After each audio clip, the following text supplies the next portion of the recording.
Hello, welcome to our special Patriots preview and the start of what for many of us is the best time on the sports calendar. This has really become one of our favorite events to cover for you guys, our Patriots preview. So thanks for taking the time to join us as we look ahead to Sunday in Miami and what promises to be a very interesting opener. I'm Scott Thurston, Deputy Sports Editor of the Globe, and I am pleased to be joined tonight by three of the best football people in the city. I'm biased, of course, but that's what I believe. And I'm sure these are all guys that you are quite familiar with.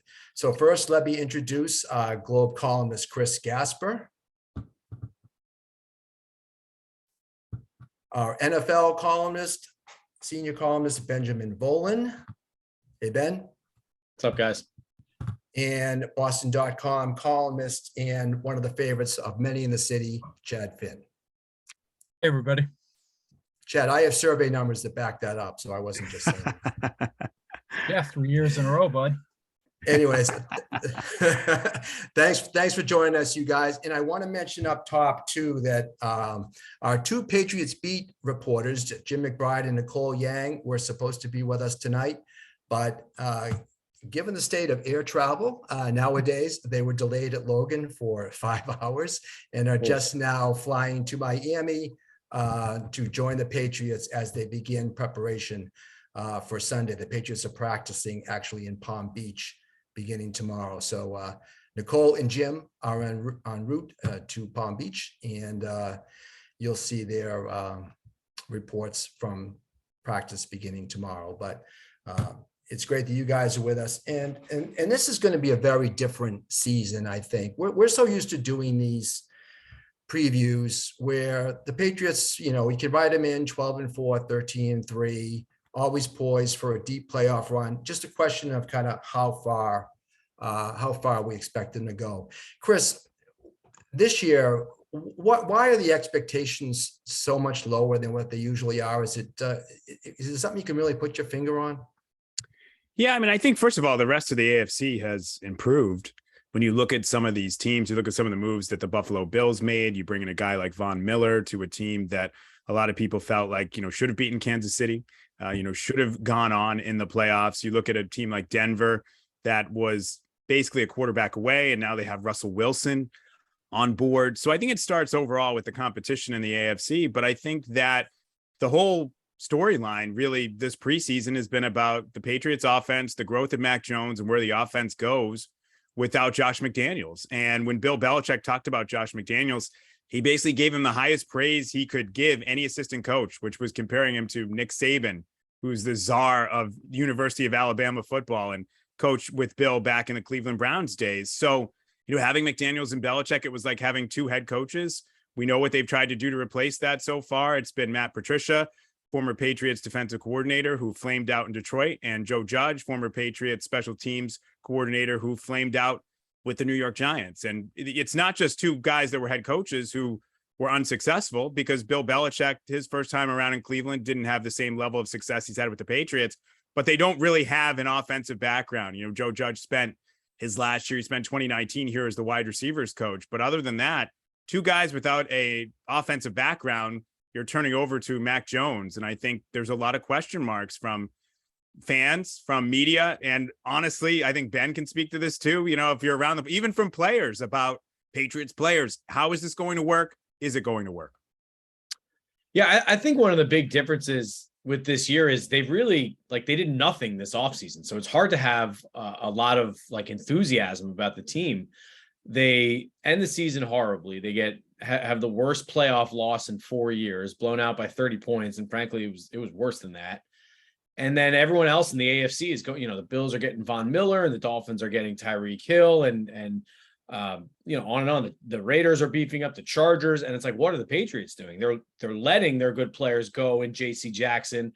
They're shedding some of their older linebackers. And but where's the elite number one receiver? They trade for Devontae Parker, another classic, pennies on the dollar kind of move for the Patriots, but you look at this roster and it's hard to get excited. It's the same team essentially from last year that got blown out and wasn't really that competitive at the end of last year. So it's just been kind of a disappointing offseason where, last year they spent all this money on free agents. There was excitement building into the season. And this year there weren't many key additions made to the team. So it's hard to really get excited about this team right now. I want to say up top, Chad, excuse me for a second. I should have said up top, we got so many questions from you guys that I'm going to try to get through as much as we can and get to some of your questions. But a quick note, use the Q&A tool at the bottom so you can submit some live questions. And at the end, if there's anything we haven't hit on that you'd like to talk about, feel free to do that. And we'll take it from there. Chad, I'm sorry. Go ahead. Make your point. Yeah, it was just a brief point, but you got to really talk yourself into some things to believe that this team is anything more than middle of the pack in the AFC. I think one that kind of goes a little bit overlooked is Jalen Mills as the number one cornerback. I mean, he was okay as the number two guy, and now he's your best cornerback. That's not going to cut it, or at least your most experienced cornerback. That's not going to cut it against the level of teams that you're going to have to beat out to, achieve impressive things this season. I like that they got quicker at linebacker because that was a real issue last year. Hightower, Collins, Van Noy all slowed down a lot, but I don't know about the quality of player that they have there. You still need to find that out. You can expect some things to get better. I think it's reasonable to believe Christian Barmore is going to be an impactful defensive player, but and I think I like their offensive talent in totality probably better than most people, but there are still a lot of flaws in this team that have to go right just for them to be an above 500 team this year. And some of them will, some of them won't, but it's hard to fathom them being the kind of contender that we were used to for 2 decades around here.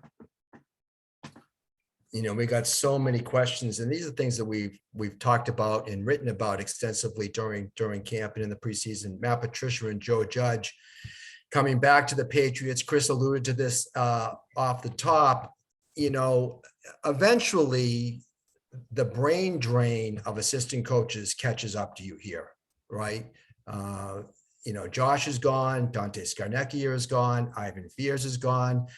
Chris and I were talking earlier about Brian Daboll, who was a talented assistant coach, went on to Alabama and stints with the Bills and now with the Giants. Ben, doesn't this all eventually just, it puts a lot on Bill at 70 years old to kind of reframe things here. And these guys, these quality coaches really haven't been replaced. It really does seem that Bill is trying to just cobble his staff together with Scotch tape right now. Oh, Patricia, you're available. We'll bring you back and we'll put you in charge of about 7 different things. And same with Joe Judge. And, for years, the hallmark of this team was their continuity. They had a remarkable run with not just their coordinators, but with their position coaches too. Throughout the second part of the dynasty, just the same coaches year after year. And it really enabled the Patriots to do some remarkable things like, hey, remember when we did this in 2012? Well, what if we add this wrinkle to it now? Like the institutional knowledge they had was insane. Not to mention McDaniels was around since the beginning and Nick Caserio was around from the beginning. And you had so much continuity there. And then it all kind of imploded. Matt Patricia first took a bunch of guys, then Brian Flores took a bunch of guys. They all had expiring contracts. Belichick let them go elsewhere. And now you're looking at the staff and it's all guys who are beholden to Belichick in one way or another. They're either his kids or the kids of his friends or ex-players like Gerard Mayo and Troy Brown, or guys like Patricia and Judge who owe their entire careers to Belichick. And you wonder how many people on staff can truly tell Belichick no or tell Belichick what he wants to hear. They lost Caserio, who was such a crucial guy. They lost Jack Easterby, who, he's become a bit of a punchline now, but people raved about him when he was with the Patriots and his ability to deal with the young guys. So, there's been a lot of talk about how poor they've been drafting. And I think the front office and the drafting component has certainly been shaky, but I just wonder about the coaching too. I don't think they're getting the development that they need. And I just wonder how many people on this coaching staff are truly worthy. And then it goes back to Chris's $64,000 question about Patricia being in charge of the offense and Joe Judge. I mean, Chris Sims from NBC had a great quote. He's like, if this were anyone else but the Patriots, we'd be going, what are they thinking? And I think a lot of people still even are going that. So major questions about the coaching staff and what Belichick has been able to piece together here. You know, Chris, Matt Patricia named the offensive line coach, but he's also calling the plays, or so we think. You know, how unusual is that in today's NFL, where the offensive line coach is the one talking to Mack? Yeah, I think it's pretty unusual. And just to go back to sort of Ben's point too about the brain drain, for years, one of the Patriots mottos has been next man up. And they've had in the past, you know, the next coach up. It's like, okay, you know, we're losing somebody here. So, Matt Patricia's gone. Okay, Brian Flores is ready to step in. Or, you know, Bill O'Brien's going. Okay, here's Josh McDaniels, and Bill O'Brien replaced Josh McDaniels the first time. They sort of don't have that. At a certain point, you know, next man up becomes last guy left. And that's kind of where they're going. And to your point about, you know, what Matt Patricia is doing as the offensive line coach, and he's also the senior football advisor, and Ben's written about this, his name's on contract. So he's doing contract stuff for the Patriots. It's a really interesting choice by Belichick, because while we're talking about the coaches and who's gone, Nick Caley, the tight ends coach, is still there. And he's an experienced coach. And he could have made the decision to put Nick Caley in charge of the offense and work this a little differently. And he didn't. He ended up going with Patricia and Judge. And so to your point about Patricia, it is highly unusual to have an offensive line coach being the play caller, which is what we think is going to be the case when they open the season. It's what we saw in the preseason, but Bill Belichick has alluded to a process, capital P, that they're going through to sort of figure this out. And I think part of that process is related to, how do we have Matt Patricia be the play caller, be the voice in Mac Jones' ear, but still coach up the offensive line? It's not really easy to do, and it's not something that's done. And Ben mentioned this. Chris Sims is right. I know a lot of people are tired of hearing about the intrigue on offense, but the reality is this is a very unconventional, unusual setup that Bill Belichick has decided to go with. And if any other team did this, there would have to be some sort of, I think, explanation or justification for it. And we really have gotten neither to this point about why this is the best thing to do for the team, or even how it's going to work. Maybe because he doesn't want to name an offensive coordinator either, because of some financial implications there, Ben. Judge still being paid by the Giants, Patricia still being paid by the Lions. Yeah, the Patriots are really the king of that. And look, every team across the league does this, where a guy gets fired somewhere else. He has 2 years left on his deal. The team's still paying him, and then the next team brings him on basically for free. So every team, by and large, does it. But the Patriots are like the kings of this. They love free labor or cheap labor. So yeah, there's some thought that they can't name Patricia the actual coordinator because of his contract with the Lions, and they don't want to have to start paying him themselves. I mean, that said, if the Lions really wanted to push the issue, it'd be pretty easy for them to prove that Patricia is doing more than, you know, just being some advisor. Like, he's wearing the headset, he's standing on the sideline, but I imagine there's kind of like some honor among thieves, and it's like tampering. Like, we're not going to push it unless you've really ticked us off and there's something egregious. Like the NFL is not pursuing tampering charges on the Raiders over Tom Brady. A league spokesman told me, and that's really just because the Patriots don't care. They don't want to pursue it. But if they really wanted to, they could. I think same thing here. If the Lions really cared, they could go after it. But anyway, so I do think they do have to play a little bit of semantics with the title. And Chad, probably more importantly, how does this affect Mac Jones now? Going from Josh McDaniels, you know, a singular voice every game, you know, sits with him, goes over things. Now he's got Belichick, Joe Judge, and Matt Patricia.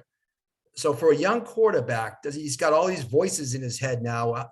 What kind of effect would that have on a kid who's really just trying to develop and grow into an NFL quarterback?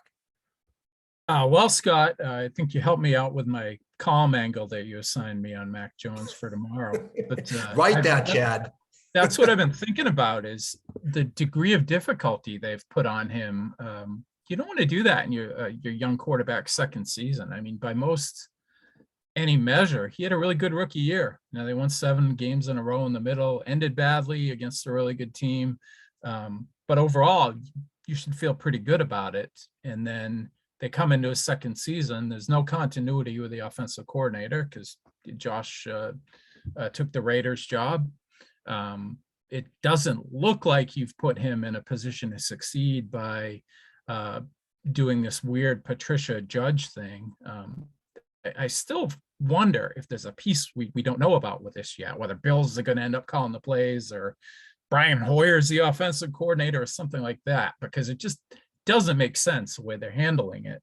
And then the offensive changes, some of the adjustments that they've made and tweaks they made to the offense will benefit him down the road, but he's got so much on his plate coming into his second season that it just feels like too much to ask for a second-year quarterback who you're hoping builds on what he did as a rookie, not stagnates or gets frustrated as he has clearly been this preseason with the lack of progress. So I don't feel like they've put him in the best position to succeed. And that's one thing you can always say about Bill Belichick, almost always, is that he puts his players in position to succeed about as well as any coach who's ever coached in the NFL. And for whatever reason, outwardly, it looks like he's not doing that with Jones this year. And it's kind of bizarre.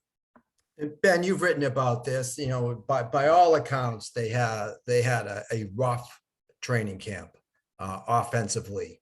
And to Chad's point, Belichick, he didn't do him any favors either by not really upgrading the talent around him to the extent that he could have. And you can get away with that when you have Tom Brady running your offense. But with a young guy, how much of this is on Belichick for just not improving the cast around him too? If Mack falters, who's going to pick up that slack?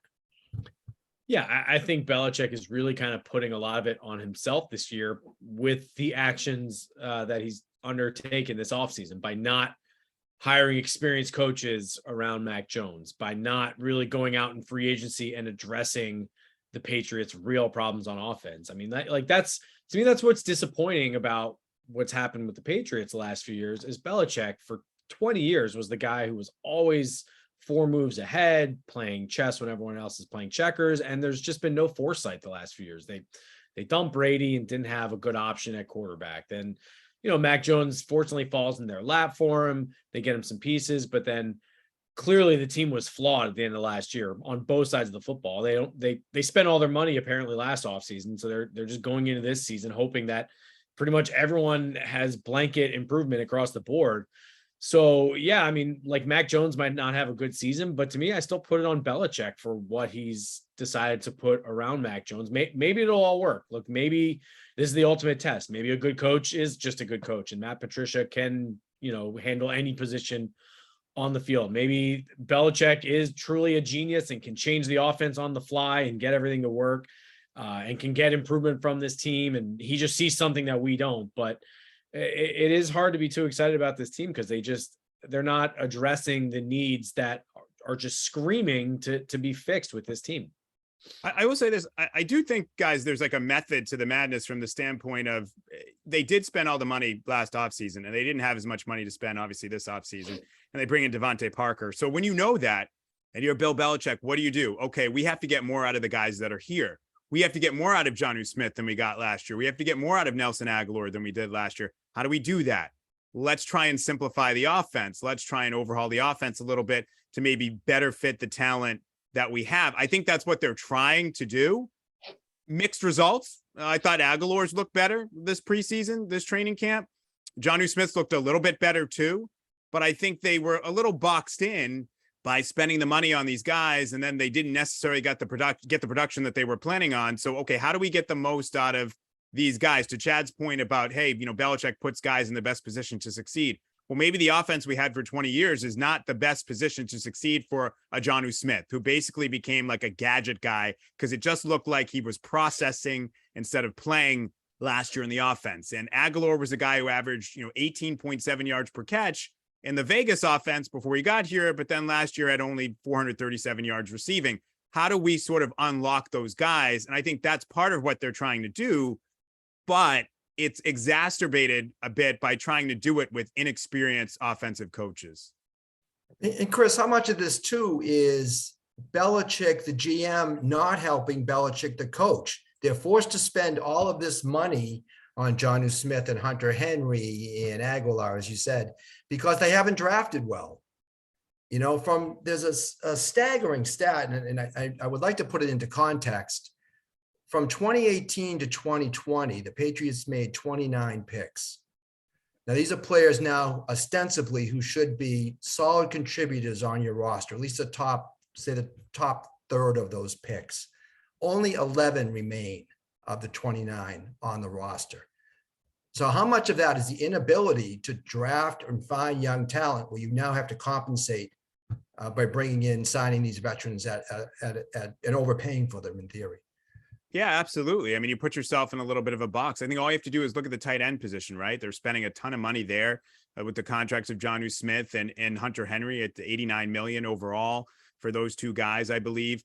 But you went out the year before that and you traded up twice in the third round to draft Dalton Keene and Devin Asiasi. Dalton Keene's no longer with the organization. Devin Asiasi was a guy they cut and is now on the practice squad. So if you had hit on maybe just one of those guys, you don't have to go and shell out at the wide receiver position. Same thing with N'Keal Harry. If you hit on him, okay, maybe instead of, getting Nelson Agholor and Kendrick Bourne in free agency, maybe you just sign Kendrick Bourne, who has a very good contract, a very affordable contract, as opposed to Nelson Agholor, who's probably overpaid and actually is the highest paid receiver in the Bill Belichick era for the Patriots. That's traditionally not a position they've spent a lot of money at. His AAV is higher than anybody. I mean, whether it's Wes Welker, Randy Moss, anybody. And obviously, look, you have to attribute and you have to account for, inflation and what happens when you sign a guy years later. But still, they put themselves in a little bit of a box there. And now you have to bank on the fact that, okay, we chose the right guys in free agency.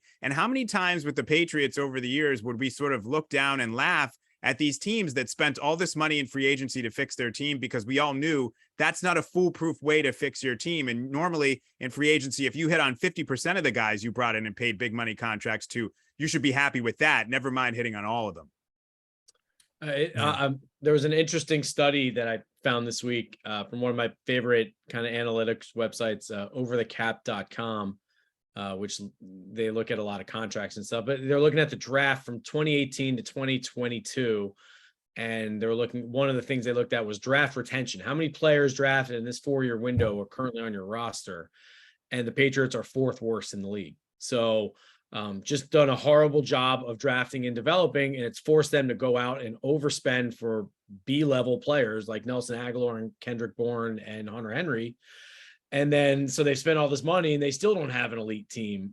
So it's really put them in a bind, and they really need to start hitting on their draft picks. They've found some mid and late round gems over the years, but you can't keep whiffing on the 1st, 2nd, and 3rd round picks. I mean, I know every team misses, but that's where you're going to get your good, cheap, high level talent. So they've got to really figure out what to do with the draft now.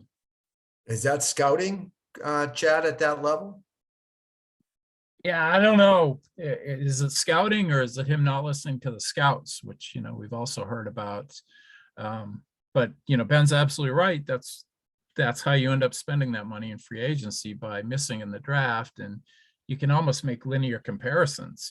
Chris was talking about Kendrick Bourne and Nelson Agholor because you miss on N'Keal Harry. You look at all the receivers that went after him, it hurts even more. And Deebo Samuel, DK Metcalf, Brown, Terry McLaurin, those kind of players. They took Joanne Williams in the 2nd round, and they had to go out and sign Jalen Mills to play cornerback.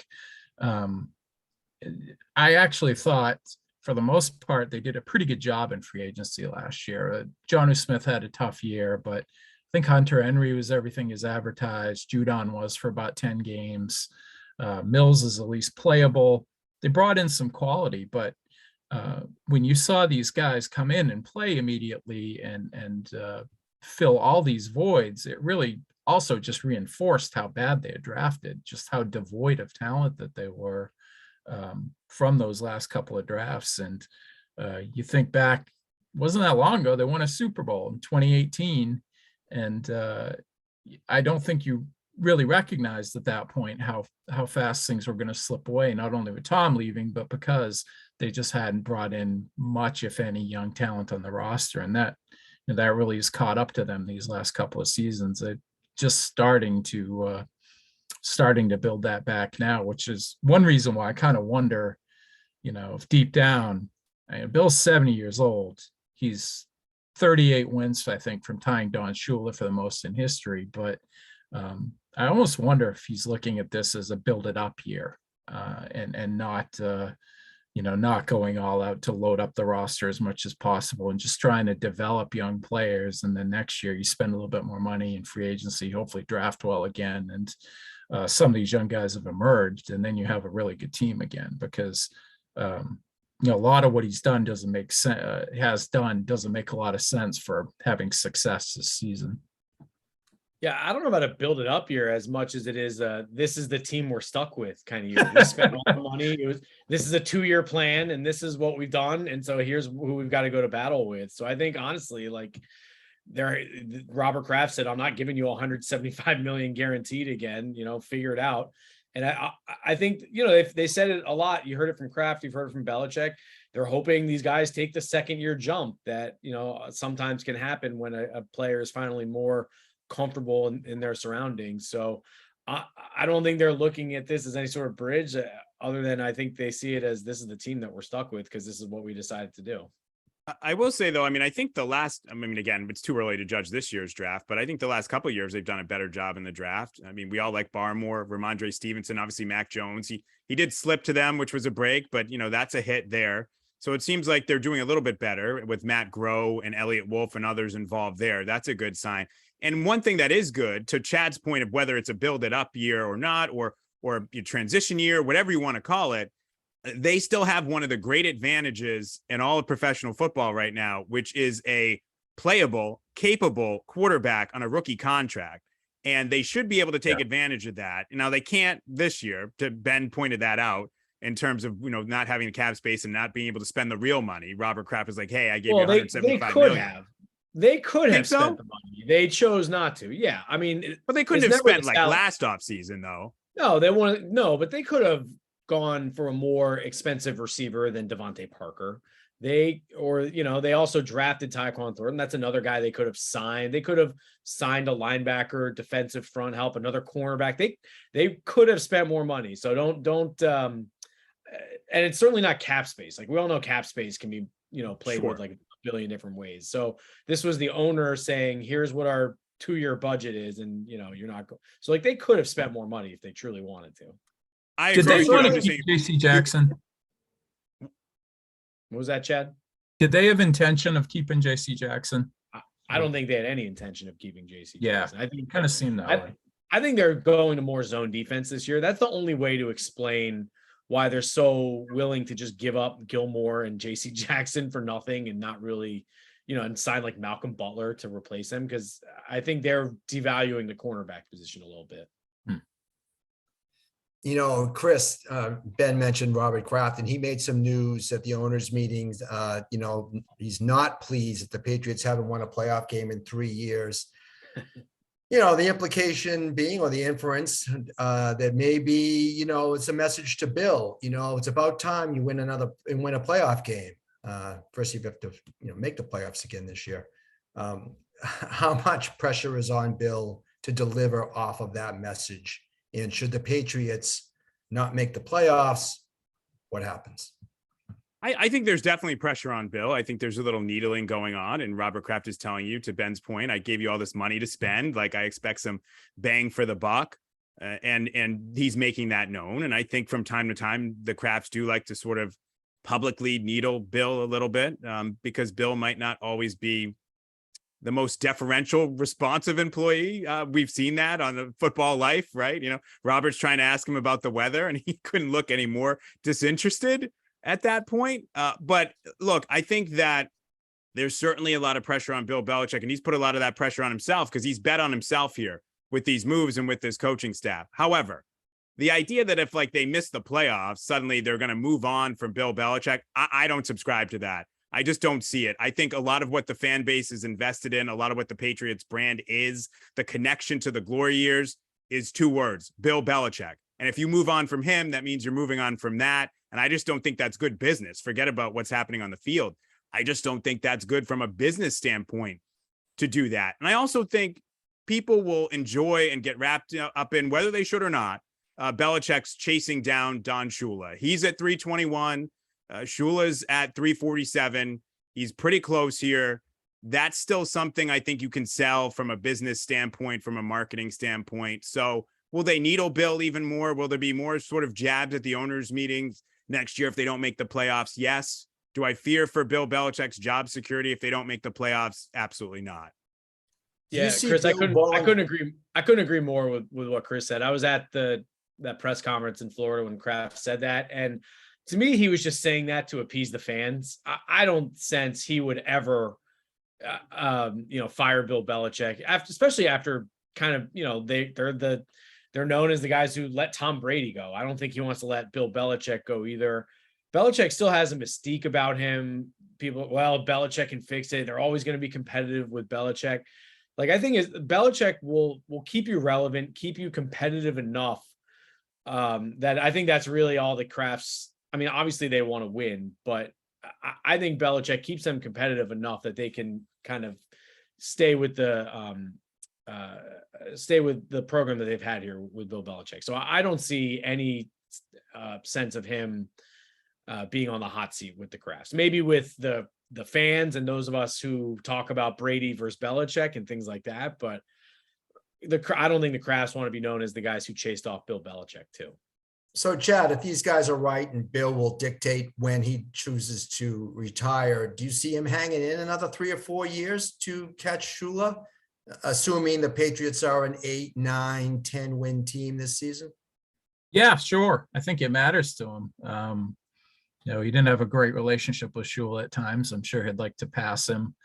Shula was a big Spygate guy and liked to needle the Patriots about that. And I'm sure Bill would love to pass him. And, we remember the quote Bill had years ago talking about how Marv Levy was still coaching, I think, at age 70, which is what Bill is now. And Bill saying, well, you won't see me doing that. But he's admitted in recent years that circumstances have changed, that he still feels fresh doing it, still enjoys it. So I don't see him walking away anytime soon. He certainly seems younger than his actual age. And, if he did somehow leave the Patriots, and I've always thought Bill leaves the Patriots, he blindsides everybody. I think that's the way it'll go when it happens. Just comes out of nowhere. But if he left the Patriots and still wanted to coach at some point, you'd have, 28 NFL teams trying to hire him, 25, something like that, probably, be the most coveted free agent in football. So he still seems on top of his game. I mean, I think one of his greatest accomplishments is winning 7 games with Cam Newton 2 years ago. And what they won 10 last year with a rookie quarterback. He still has it. It's just that we're in this lull here where the roster just isn't up to standard where he can lift it up to the levels fans would like the team to be at success-wise. So we've got Miami Sunday, and then the Patriots are at Pittsburgh, home to the Ravens, and then at Green Bay. So it's a challenging 4-game stretch to start the season. Early on, Chris, what are you going to be looking for from the Patriots offensively? What are the good signs that Patriots fans can look to say, hey, this team could be on track or figuring this out after the struggles that they had during camp? Yeah, I mean, a couple of things. As much as they've struggled during camp, and again, I'm not big in putting a lot of stock in preseason statistics, but I will say this: they've looked pretty good when they run the old offense, which is like shotgun spread. 11 of Mac Jones's 13 completions this preseason have come out of the shotgun. When they let him get back there and dissect the defense, and they do the death by 1,000 paper cuts short passing game, they still look like the Patriots. So that works. That might be something that can work, particularly against Josh Boyer, who's the defensive coordinator of the Miami Dolphins. Bill Belichick referenced today that, that defense is very similar to their defense. They can look at anything from Miami on tape and put it in their own terminology. So that would seem to be an advantage for the Patriots. The other thing I would look for is ability to run the football. We've all seen the zone blocking stuff. It frankly has looked like a muddled mess in the running game. But again, when they run the old stuff, there was a play against Vegas where they had Michael Oweno as the backside guard pull and Ramondre Stevenson followed him. It was like a 9-yard gain. And this is a team that was top 10 in the NFL in running the football last year. So I think if they can run the football, if they can do some of the things in the old offense with the dink and dunk passing game, then the offense will be better than we've seen. I actually think the offense is going to surprise us early on and be better than we expect, largely because there's nowhere to go but up. I don't think they're going to be an elite offense by any means, but I just think when the regular season starts and they're game planning specifically for teams and they start using some of the stuff they've used in the past, that they'll be better than what we've seen. I've got two things that I think are really important for the Patriots early in the season. One is I want to see a crisp operation because that was the major issue with them throughout training camp. Forget the preseason games. Just every day in practice, it seemed balls were on the ground, pre-snap penalties, bungled assignments. And look, that's going to happen when you're learning a new scheme. So I want to see a crisp operation. Can they get out there and not commit the pre-snap penalties, block the right guys, pick up the blitz, not have a miscommunication between quarterback and wide receiver. So it's got to be crisp. And they didn't show a lot of that during the regular season. So I think it's going to be hard to just snap their fingers right away and be like that. And then the other thing I'm intrigued to see is tempo. If this offense is what we think it is, which is kind of this like Shanahan system that they run with the Rams and the Niners and all these different teams, a lot of it is being a pitcher where you kind of mix up tempos at the line of scrimmage, get up there early. That was the whole thing with Sean McVay when he got to the Rams. Jared Goff would get to the line of scrimmage really early, and McVay would be talking to him in his headset, telling him what to look at. Then they'd quick snap it, or they'd wait. They drain the clock. They were always kind of mixing their tempo. So I'm curious, is Mac Jones going to have Patricia in his ear at the line of scrimmage? Hey, watch out for the linebacker, watch out for the safety. Are they going to get to the line early? Are they going to mix up the tempo? The no huddle tempo thing is going to be an interesting thing to watch early in the season. And there's a lot of excitement early on among Patriots fans about Ramondre Stevenson, he's a guy who,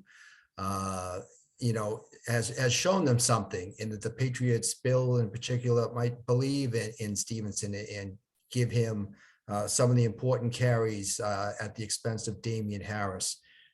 Ben, where do they stand with Harris v. Stevenson? I still think Damian Harris is a first and second round guy, first and second down guy. I don't see him being too involved in the passing game. Maybe occasionally he'll catch a screen pass or something of that nature, but I really think Stevenson's going to be the guy on third down, and he might be all three downs. I think he's probably their best all around running back. I loved the way he ran last year, really shifty, but still powerful. If he can build on last year, I think he could be a really nice addition to this team, and the guy that kind of fills in for James White. And like, if you're into fantasy football, Stevenson would be the guy that I would target for sure. Damian Harris to me is just a guy he's like LeGarrette Blount, can take the handoff and run between the tackles, but that's to me his value to the team. Whereas I think Stevenson's really going to be more of a complete player. And you've heard Belichick rave about him and how much he's learned in the passing game now. So I think Stevenson is going to be the guy and is potentially in line for a really nice season here. Chad, what about Hunter Henry and Jonnu Smith? Can that offense get back to that successful two tight end look that they've had in the past with Gronk and when Hernandez was here? I like Hunter Henry. He was pretty much as advertised last year. Not an elite player, but guys really earned Max trust quickly. Probably more faster than anybody in terms of the rapport that they built, and he was good in the red zone. Just a matter of injuries with him over the course of his career, but he's a good player, and I think they have the number of good players on offense is underestimated.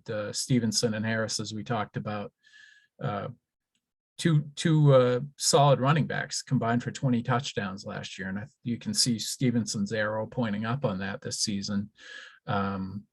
A couple of, not a big dynamic star receiver, but 3 or 4 pretty good players, especially if Kendrick Bourne, who I really like, gets with the program. But I'll believe it when I see it with Jonnu Smith.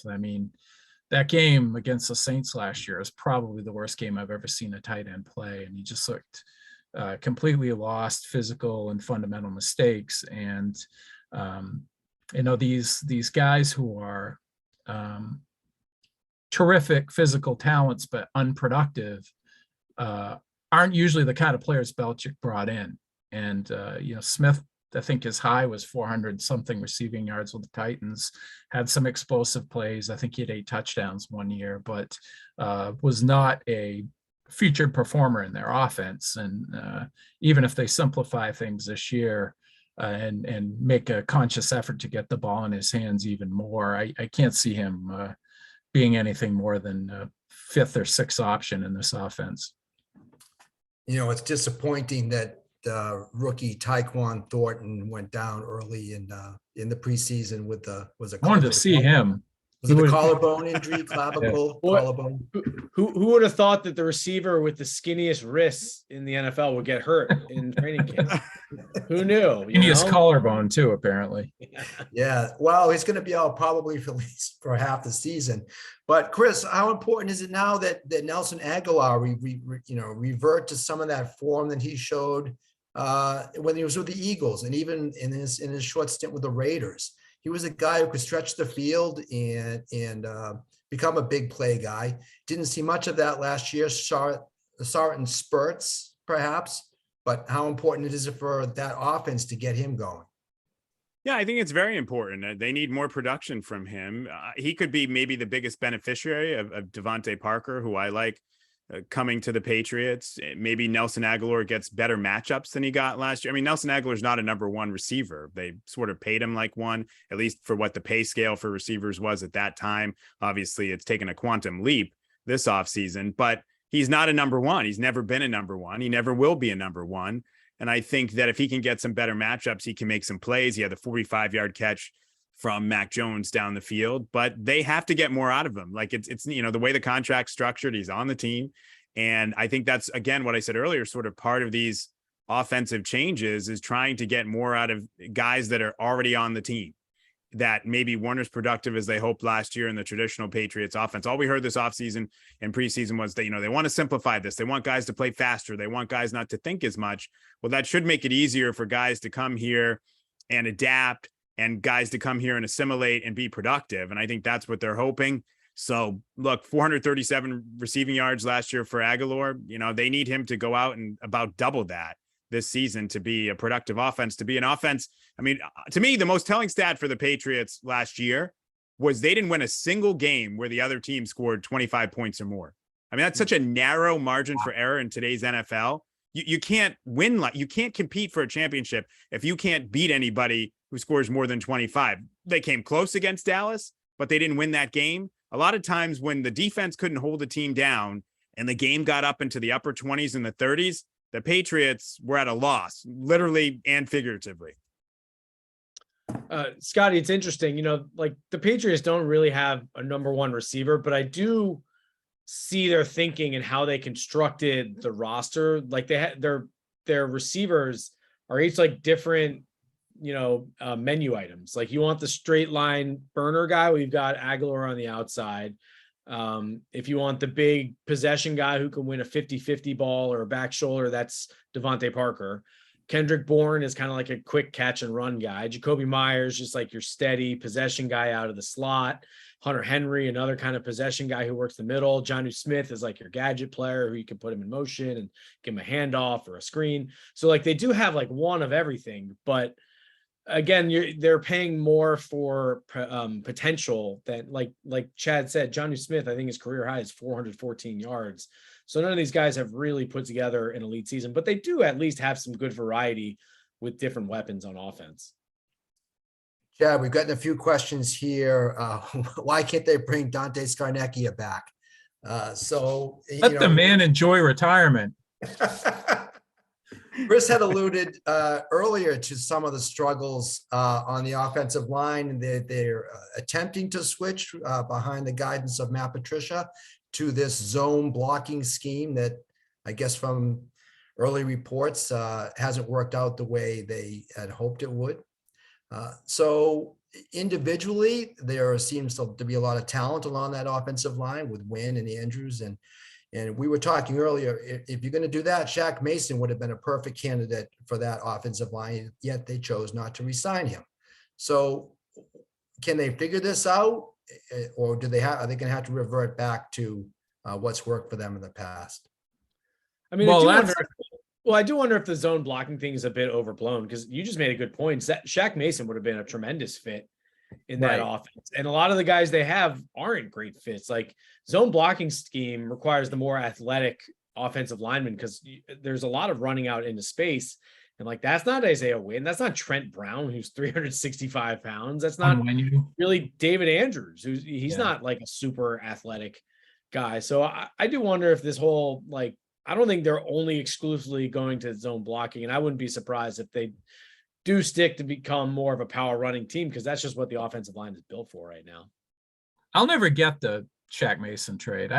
One of the frustrating things that Bill has done through the years is when he decides to move on from a player, he doesn't maximize the value on it. And a 5th round pick for Shaq Mason, who, I know like Pro Football Focus had him graded out as the Patriots' most valuable offensive player last year. Even if you didn't want to pay him that salary, even if you felt like he was a declining player and it was to get out a year early, whatever, I felt like they could have got more. And then just having him be sort of an ideal fit for what they're trying to do now just makes it even more perplexing. Yeah, and he wasn't that expensive, and he's not over the hill. He's not that old. So and you spent your first rounder on a guard. Yeah, and I don't know if that was their plan. I think they panicked a little bit because there was that report that the Jaguars took the guy a pick or two in front of them that they were going to take. But who's that? Devin Lloyd. Does that name sound Oh, right? yeah, the linebacker from Michigan. Pittsburgh. Yeah. I'm sorry, Utah. Linebacker from Utah. Really, That's really exactly right. athletic guy. That was the report out of Jacksonville, that they jumped up because they thought the Patriots were going to take him or whatever. But I think they just looked at it like, Shaq Mason, we can swap him out for a fraction of the cost and still get representative guard play. Like, I understand he was a good player. At the same time, like, guard play is, the least impactful position on the field. So I'm not too worried about Cole Strange. That was a great example of where I didn't think Belichick really maximized that asset. They made a great trade to trade down in that first round and pick up some extra picks, but then to use it on a guard and not in an area of more impact, that was another head scratching decision. Let's pivot quickly because we're getting late here, and there's a lot of questions coming in to the other side of the ball. Where was the biggest improvement that the Patriots made? Was it at linebacker, replacing Hightower and Collins and Van Noy with seemingly younger and faster guys, Josh Uche, Raekwon McMillan, who they brought in? Chris, Cincinnati was McMillan? Raekwon McMillan? Yes. No, he was on the team last year, and he tore his ACL in training camp. They really liked him last year when he had come here, and he tore his ACL, which was unfortunate. So he's sort of a more athletic linebacker. They brought in Mack Wilson.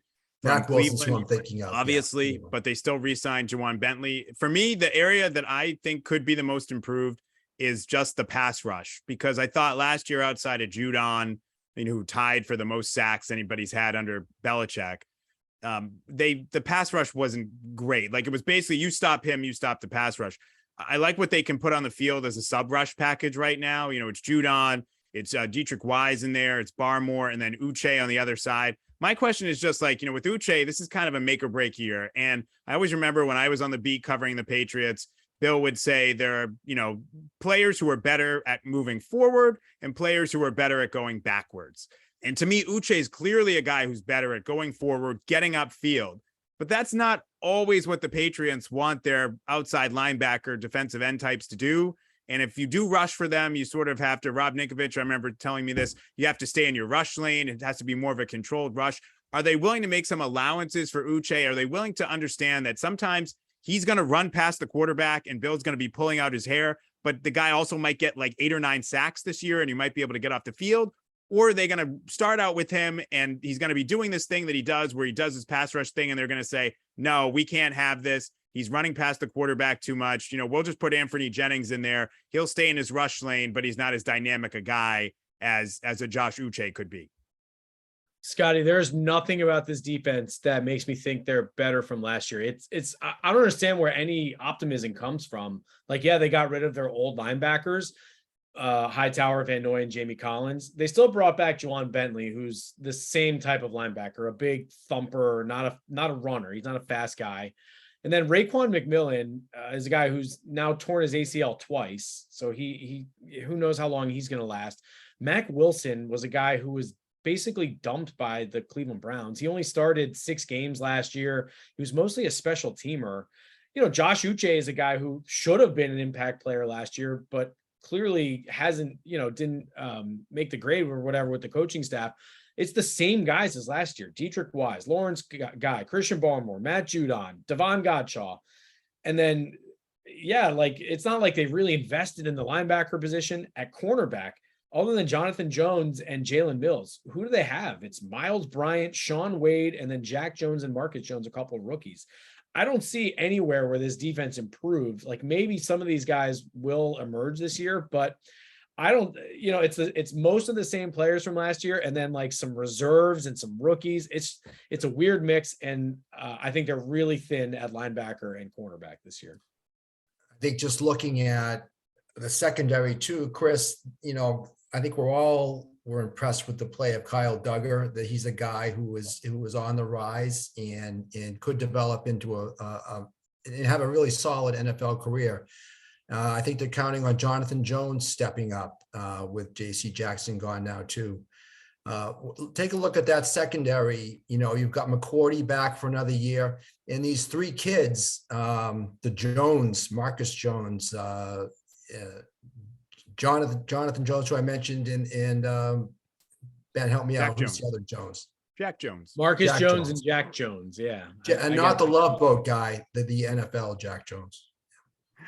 I do agree with Ben in terms of cornerback. I think they're taking a real leap of faith. I don't buy that Jalen Mills is a number 1 corner. I think he's improved, and that's great. But to me, he's not a number 1 corner. But I will say, I do think they're strong at safety, which, to Ben's earlier point, I think would lend itself to more zone coverage.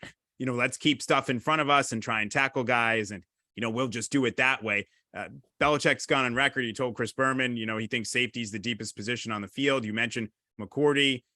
Adrian Phillips is a guy they basically use as a pseudo linebacker. I think Duggar's at his best when he's in the box as well, playing as a pseudo linebacker. Joshua Bledsoe was a guy who flashed in camp. He's a young guy. He's a 2nd-year player, and they brought in Jabril Peppers. I don't know what Peppers has left. I don't really even know what position he plays, but they blitzed him a lot. So that's sort of one of those pieces where maybe Bill Belichick ends up finding a way to use him. So they're deep at safety. I think corners are a question. I do like what I've seen from the young corners in terms of Marcus Jones and Jack Jones, but I think you're kind of really asking a lot of them this year. So that secondary to me has to lean, really heavy on the safeties to be playmakers and also to be sort of the safety net, at least while they figure out how they can play and kind of protect these corners. Just taking a look at the special teams play too, Nick Folk had a reasonably good season last year, I think, by all accounts. Jake Bailey is a solid punter, but they struggled in the return game, kicking in with their coverage teams. We got a couple of questions with Joe Judge back now, even though he's not going to be the special teams coach, but he had a successful tenure here in that role. Could he have an influence on the improvement of the special teams this year? I'd be surprised if he kind of stuck his hand in that area. Cam Achord has been in that role now for a few years, and I don't think you want Joe Judge kind of like overstepping his boundaries. And he's got enough on his plate with the quarterbacks and whatever role he has in the play calling and the game planning. So I don't expect Judge to be involved with special teams, but I guess he's and in case of emergency kind of thing, if the special teams go off the rails, Belichick can certainly rely on Joe Judge. But I mean, the special teams are not my worry for them. Nick Folk was fantastic last year. I guess the only concern would be, can he repeat it? Because he made every single kick under 50 yards last year. He was just automatic. So he was awesome. Jake Bailey, they re-signed him to that new 4-year deal. He's coming off a disappointing season. He was only 21st in punting average, but he did have a knee injury. So I think they're just banking on him being healthy and returning. And, we don't know who the punt returner is going to be yet. Is it going to be one of the rookies? Maybe Kyle Duggar does it, but the return game just isn't as important in today's NFL. So I think the Patriots, like the special teams, really that's one area I'm not concerned. And if they are doing poorly, and then that's, boy, you show that'll really show how far Belichick has to go with this team. One question that just came in, and thinking about the Dolphins on Sunday, are we minimizing the fact that Miami has a new coach who's never been a head coach at any level? And that if the Patriots losing McDaniels was a blow, why isn't the same thing being said about Brian Daboll leaving the Bills and going to the Giants? I mean, I'll just say quickly before, Chad weighs in here, the difference of the situation in Buffalo is that the replacement is Ken Dorsey, who has, been a play caller before in Carolina, worked with Cam Newton. He's familiar with Sean McDermott, and he sort of had an apprenticeship under Brian Daboll. So that's sort of the difference. It's their transition is more like when you sort of went from Josh McDaniels the first time to Bill O'Brien than what we're talking about here. So I'll address that part of it. Chad, I don't know how you feel about Mike McDaniel in Miami and the whole first-time head coach thing. I know Bill's had some real success against those first-time head coaches. Yeah, it's pretty interesting. I saw somewhere today, I don't know if it was something Ben wrote or elsewhere, but that the gap in victories between Belichick and McDaniel is the largest in NFL history. About I think Shula like in 83 or something, or 93, I think was the previous record for that. So that's a little bit of an experience gap right there. But he's an innovative coach. We're going to find out with him how much of the success with the Niners offense was him and how much of it was Shanahan. But he's certainly a different type of coach. I feel like Belichick has a pretty significant advantage in their first matchup in terms of just his experience, obviously. But McDaniel comes into this with more talent on his offense for sure. So it's going to be really interesting to see how he implements Tyreek Rice and Jalen Waddle, and if Tua can take advantage of the talent that he has on this offense. The Dolphins have been a big enough problem for the Patriots early in the season for years, and now it's a case where they actually have probably the better roster top to bottom as well. Yeah, for all the talk about the offenses with this game this Sunday, I think the Dolphins defense is going to be a real problem for the Patriots. They retained everyone on that side of the ball other than Brian Flores. Josh Boyer, the former Patriots coach, he's still coordinating the defense there. It's a lot of the same personnel.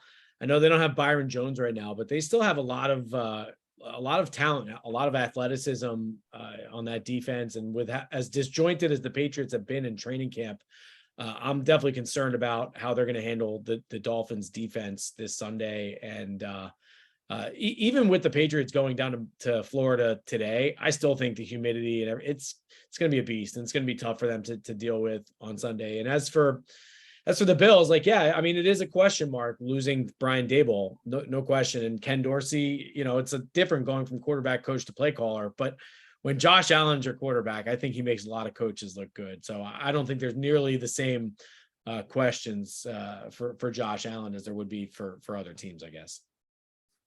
All right. So as we wrap up here, the season predictions from you three and others are coming out tomorrow morning.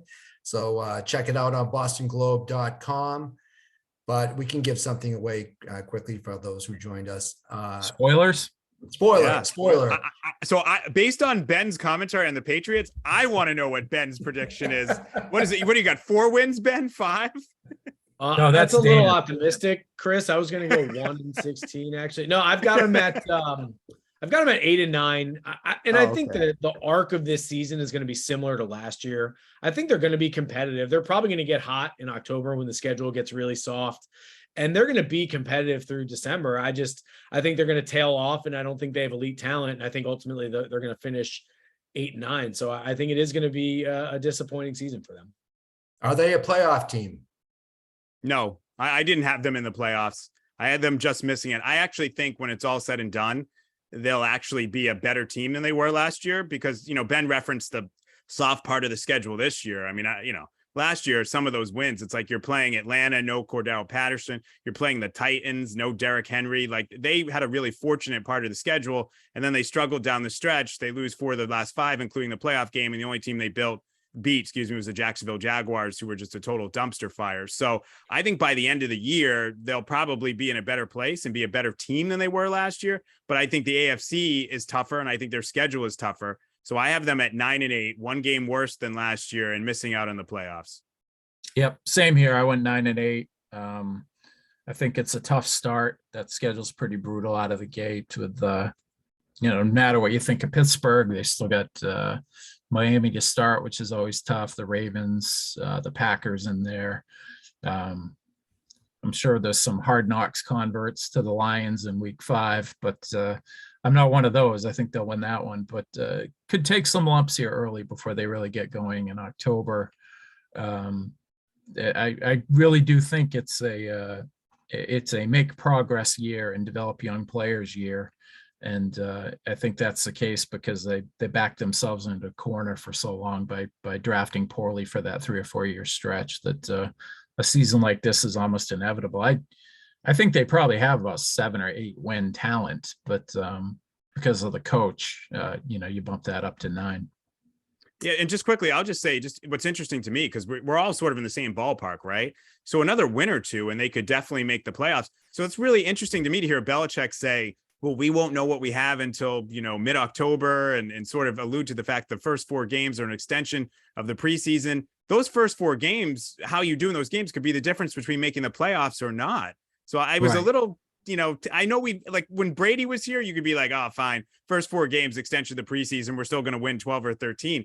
I was a little taken aback when he said that, because that literally how they play in those first 4 games, that's very tough, could be the difference between making the playoffs or not. That schedule gets tough after the bye week. When you got Arizona, Vegas, you have the Bills twice. It gets a lot harder than that early stretch. After the first 4 games, weeks 5 through 9, when they really need to make hay. But we have to wrap this up. Thank you all for joining us. This has been a lot of fun, as it is every year. Chris, Ben, Chad, you guys are great, and you can read them every Sunday, Monday, all during the week, during football season. And thanks for joining us, and have a good night, everybody. This is being recorded and will be distributed post-event, so look out for that. Thanks again. Thanks, guys. Thanks, guys. Thanks a lot.